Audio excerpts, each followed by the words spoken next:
शेतकऱ्यांनी ही आपली समस्या मांडलेली आहे। सरकार याची दखल घेतं का ते पाहावं लागेल।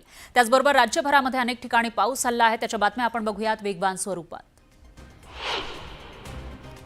जळगाव जिल्ह्यामध्ये झालेल्या मुसळधार पावसामुळे भुसावळ तालुक्यातील बाघूर धरणामध्ये पाण्याची आवक वाढली आहे। त्यामुळे धरणाचे 20 दरवाजे 1 सेंटीमीटरने उघडण्यात आले आणि 65,000 क्युसेकनं तापी नदीपात्रामध्ये विसर्ग सुरू आहे। या पाण्याच्या विसर्गामुळे सुकेगावच्या बाघूर नदीला पहिल्यांदाच पूर आलाय।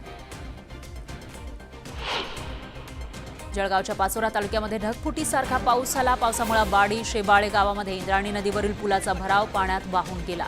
त्यामुळे बाडी शेबाळे पिंपळगाव आणि हरिहरेश्वर या मार्गावरील अवजड वाहतूक बंद करण्यात आली। सातपुडा पर्वतरांगेमध्ये ढगफुटीसारखा पाऊस झाला। त्यामुळे पर्वतरांगांच्या पायथ्याशी असलेली कुऱ्हा, हिवरा, उमरा, पारंबी, राजुरा, बडोदा ही गावं पाण्याखाली गेली। नदी नाल्यांना पूर आला, त्यामुळे शेतीसह नागरिकांचं प्रचंड नुकसान झालंय। भुसावळ तालुक्यातील सुनसगाव आणि नसीराबाद गावचा संपर्क तुटलाय। त्यामुळे सुनसगाव नशीराबाद मार्गावरून प्रवास न करण्याचं आवाहन जिल्हा प्रशासनाकडून करण्यात आलंय।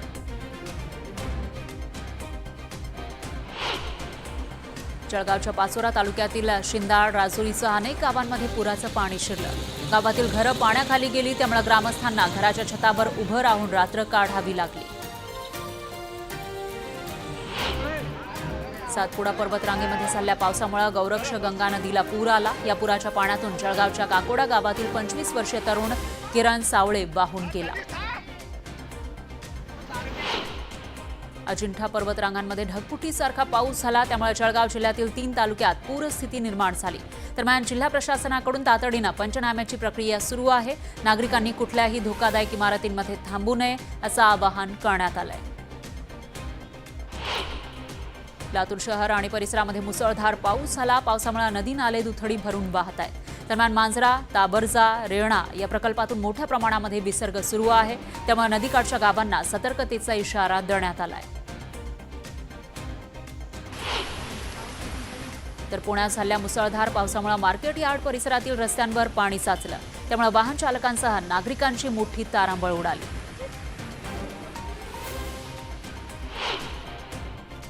शिरूर तालुक्यातील निमगाव म्हाळुंगी इथं ओढ्याच्या पुरातून तरुण वाहून गेला। आपत्ती व्यवस्थापन पथकाकडून या तरुणाचा शोध सुरू आहे। या घटनेनंतर निमगाव म्हाळुंगी परिसरात हळहळ व्यक्त होतीये। वाशिम जिल्ह्यातील रिसोड, मालेगाव आणि वाशिम या 3 तालुक्याला मुसळधार पावसानं झोडपलं। पावसामुळे सोयाबीन, तूर या खरीप पिकांचं अतोनात नुकसान झालंय। नदी नाल्यांना पूर आला, त्यामुळे नदीकाठची शेती खरडून निघाली। अमरावती जिल्ह्यातील शिराजगाव कसबा इथं मुसळधार पाऊस झाला। या पावसामुळे रस्त्यांना नदीचं स्वरूप आलं। सोयाबीन, कापूस या पिकांचं नुकसान झालं, त्यामुळे शेतकरी संकटात सापडलाय। परभणी जिल्ह्यामध्ये झालेल्या मुसळधार पावसामुळे शेतात पाणी साचलेलं आहे। पिंगळी, टाकळी, धर्मापुरीसह अनेक ठिकाणी पिकांचं नुकसान झालं। त्यामुळे तात्काळ मदत देण्याची मागणी शेतकऱ्यांनी केली। अतिवृष्टीमुळे चंद्रपूर जिल्ह्यातील 8,621 हेक्टर क्षेत्रातील पीक उद्ध्वस्त झालंय। पावसाचा सर्वाधिक फटका बरोरा, भद्रावती, राजुरा, जिवती, कोरपना, चंद्रपूर, ब्रह्मपुरी, नागभीड, सिंदेबाही, मूल, सावली आणि पोंभुर्णा या तालुक्यांना बसलाय। गंगाखेड शहरातून वाहणारी गोदावरी नदी दुथडी भरून वाहू लागलेली आहे। गोदावरी नदीवर बांधण्यात आलेल्या बॅरेजेस आणि धरणांमधून सोडण्यात आलेल्या पाण्यामुळे घाट परिसरात पूरस्थिती निर्माण झाली। गोदावरी घाट परिसरातील मंदिरंही पाण्याखाली गेली। बुलढाणा जिल्ह्यातील सिंदखेड राजा तालुक्यात दुसर, बीड आणि किनगाव राजा परिसरात ढगफुटीसारखा पाऊस झाला। त्यामुळे हाहाकार माजला। काही तासांच्या पावसानं सोयाबीनसह कपाशीच्या पिकांचं मोठं नुकसान केलंय। त्यामुळे शेतकरी हवालदिल झाला। शेतीलाही तलावाचं स्वरूप आलं, त्यामुळे शेतकरी आर्थिक संकटात सापडलाय। जालना जिल्ह्यामध्ये झालेल्या मुसळधार पावसामुळे शेती पिकांचं अतोनात नुकसान झालंय। अंबड तालुक्यातील महाकाळा शिवारात जरांगे पाटलांनी शेतातील नुकसानग्रस्त पिकांची पाहणी केली। अकोल्यातील काटेपूर्णा प्रकल्पाच्या पाणलोट क्षेत्रामध्ये पाऊस सुरू झाला। त्यामुळे काटेपूर्णा प्रकल्पाचे 4 दरवाजे उघडण्यात आले। नदीमध्ये पाण्याचा विसर्ग सुरू केलाय। त्यामुळे नदीकाठच्या गावांना सतर्कतेचा इशारा देण्यात आलाय। अहिल्यानगर जिल्ह्यामध्ये झालेल्या मुसळधार पावसाचा पाथर्डी तालुक्यातील करंजी परिसराला चांगलाच फटका बसलाय. सलग 2 दिवस पावसानं जोर धरला, त्यामुळे शेतीसह घरांचंही मोठं नुकसान झालंय. बुलढाणा जिल्ह्यामध्ये झालेल्या मुसळधार पावसामुळे नदी नाले दुथडी भरून वाहू लागलेत. खडकपूर्णा प्रकल्पाचे 19 दरवाजे उघडण्यात आले, तर पेनटाकळी प्रकल्पाचे 5 दरवाजे उघडण्यात आले. पाण्याचा विसर्ग वाढलाय, त्यामुळे नदीकाठच्या गावांना सतर्कतेचा इशारा देण्यात आलाय. बुलढाणा जिल्ह्यातील देऊळगाव राजा तालुक्यामध्ये झालेल्या मुसळधार पावसामुळे अनेक नद्यांसह नाल्यांना पूर आला. आमना नदीला पूर आला, त्यामुळे नदीचं पाणी शाळेसह शेत शिवारातही घुसलं. त्यामुळे नागरिकांना आणि शेतकऱ्यांचं या ठिकाणी मोठं नुकसान झालंय. चंद्रपूर जिल्ह्यातील वर्धा आणि पैनगंगा नद्यांना आलेल्या पुरामुळे नदीकाठावरील शेतकरी उद्ध्वस्त झाले. कोरपना, राजुरा आणि गोंडपिंपरी तालुक्याला सर्वाधिक फटका बसलाय, त्यामुळे शेतकरी आर्थिक संकटात सापडलाय. नाशिक ते छत्रपती संभाजीनगर शिवशाही बसला गळती लागली. या संपूर्ण प्रकाराचा प्रवासी आनंद मगरे यांनी व्हिडिओ शूट केला आणि कोट्यावधी रुपयांचा जो खर्च झाला होता त्यावरून प्रश्नचिन्ह उपस्थित केलं. जालना शहरामध्ये मुसळधार पाऊस झाला, त्यामुळे अनेक भागात पाणी साचलं. पाणी बाहेर काढण्यासाठी महापालिका अधिकारी आणि कर्मचारी रस्त्यावर उतरले. जळगाव जिल्ह्यातील जामनेर तालुक्यातील जळगाव जामनेर मार्गावरील चिंचखेडा परिसरात नाल्याला मोठ्या प्रमाणामध्ये पाणी आलं, त्यामुळे इथली वाहतूक ठप्प झाली. अचानक आलेल्या पावसामुळे आणि पाण्यामुळे रस्त्याच्या दोन्ही बाजूंना वाहनांची मोठी गर्दी झाली, त्यामुळे वाहन चालकांना मोठ्या गैरसोयीचा सामना करावा लागला.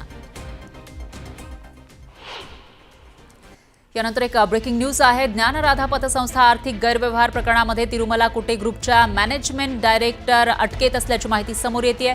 अर्चना कुटे यांना पुण्यातून CID पथकानं अटक केली आहे. या प्रकरणामध्ये सुरेश कुटे आणि इतर आरोपी हे अटकेत आहेत. आता अर्चना कुटे यांना सुद्धा अटक करण्यात आली आहे.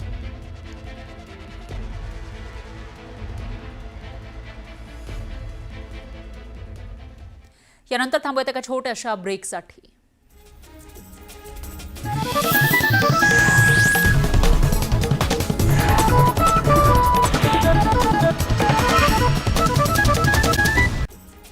हैदराबाद गॅझेट आधारावर GRच्या विरोधात छगन भुजबळ समर्थकांनी हायकोर्टात आव्हान याचिका दाखल केली आहे. समता परिषद पदाधिकारी सदानंद मंडलिक यांनी याचिका दाखल केली आहे, तर 22 सप्टेंबरला सुनावणी होण्याची शक्यता आहे.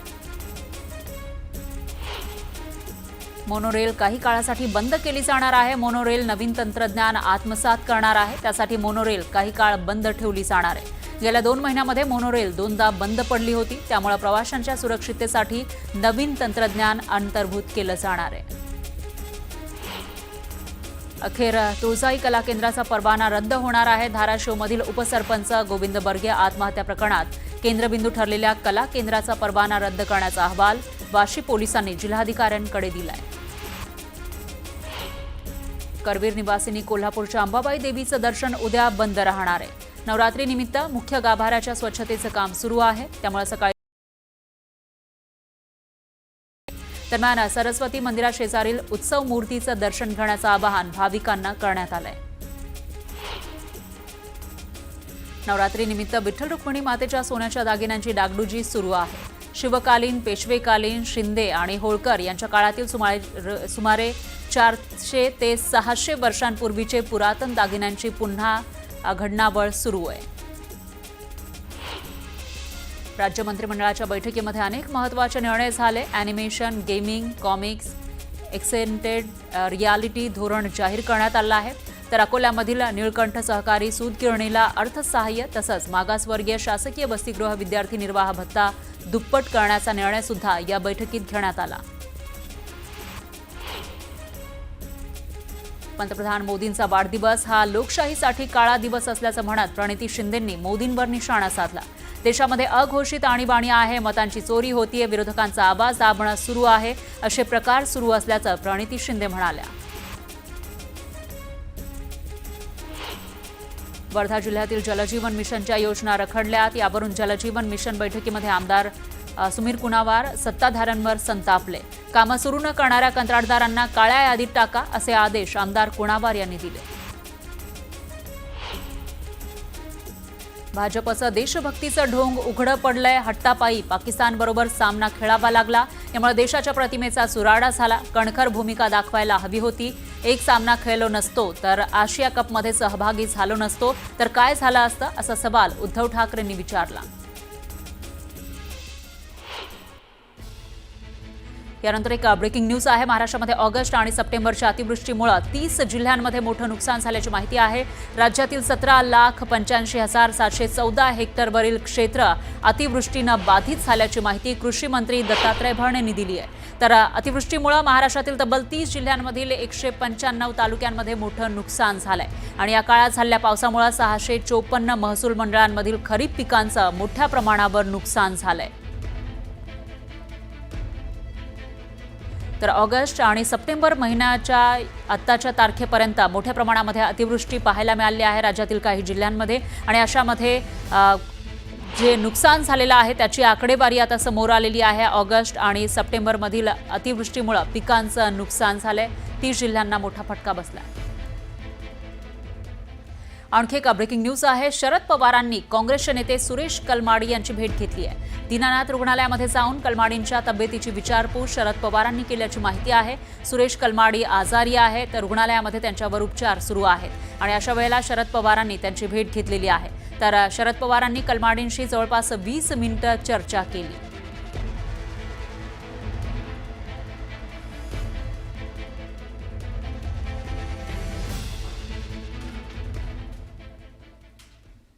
पाहुयात पुढची बातमी. धाराशिव वाशी तालुक्यातील सारोळा मांडवा इथल्या मानक भालचंद्र डोईफोडे यांनी काल ओबीसी आरक्षणाच्या निराशेमधून शेतातील झाडाला गळफास लावून आत्महत्या केली होती. या कुटुंबाला आमदार तानाजी सावंत यांनी 2.5 लाखाची आर्थिक मदत केली आहे. तर हा शेतकरी अल्पभूधारक असल्यानं आणि कुटुंबामध्ये इतर कोणीही कमावणारं नसल्यानं मुलाचं शिक्षण आणि ओबीसी मराठा आरक्षणाच्या या वातावरणात आपल्या मनावर खोलवर परिणाम झाल्यानं नैराश्यातून आत्महत्या केली असल्याचा आरोप कुटुंबानं केला होता. मराठा असो किंवा ओबीसी, आत्महत्या हा आरक्षणाला पर्याय नाही, त्यामुळे आत्महत्या करू नका असं आवाहन माजी मंत्री तानाजी सावंत यांनी कुटुंबियांना फोनवर बोलताना केलंय. हा विषय आयुष्य संपवण्या एवढा मोठा नाही. त्यांना साहेबाच्या वतीने एक आर्थिक मदत घेऊन देखील आम्ही आलेलो आहोत आणि कुणीही यापुढे असं टोकाचं पाऊल उचलू नये. भक्कमपणे महायुती सरकार हे सगळ्या समाजाच्या पाठीशी आहे आणि कृपया करून आयुष्य संपवणे हा मोठा विषय नाही व साहेबांच्या दूरध्वनीद्वारे या कुटुंबातील त्यांची मुलं असतील, त्यांची पत्नी असेल, यांच्याशी साहेबांनी कॉन्टॅक्ट केला व त्यांना आर्थिक मदतीचा धनादेश माझ्या मार्फत, आमच्या सर्व पदाधिकाऱ्यांमार्फत या कुटुंबाला सुपूर्द केलेला आहे.